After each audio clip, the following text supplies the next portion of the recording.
What's up, guys? Carl and Mike here, Noble Training. Real quick, we're going to show you the difference between a deadlift and a squat, because I know a lot of people don't actually know the difference. Real quick, Mike's going to give you a lateral view. Mike's an extremely good squatter. He's been doing it for years. He's going to show you a body weight squat. He drops his hips down and back, full hip flexion, full knee flexion, dorsiflexion. He shoots up. Perfect. One more. That's a very good squat. No butt wing, nice flat back. Hop up. So now notice, this will be important later. If I put this stick in front of Mike, he will not touch it. Perfect. Good. If Mike is a bad squatter, like some of us are, he might come on his toes and get off of his heels. That's a great way to get knee pain and too much shear force in the knee. So what we can do for that is give him an elevated heel, a little bit of a heel lift. There's many reasons for this. I'm not going to go into detail, but this will clean up a squat right away. He will deep squat. Now Mike doesn't actually need this, but this already improves his balance. He doesn't feel like he's going to fall back. Another problem, if he steps off the heel lift, this is a compensatory pattern. If he didn't do that, he probably has tight ankles and he would almost fall back when he started to squat.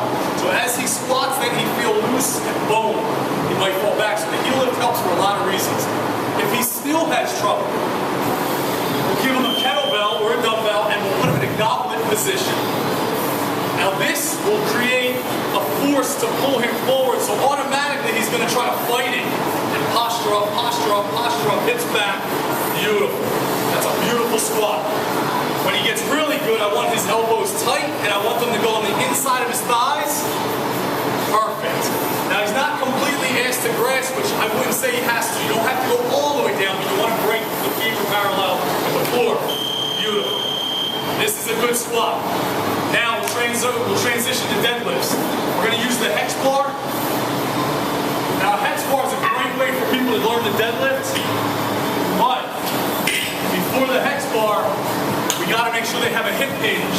So what Mike's going to do now is different than the squat. If I had this here and he tried to deadlift, he would smack his face because we want him to hinge.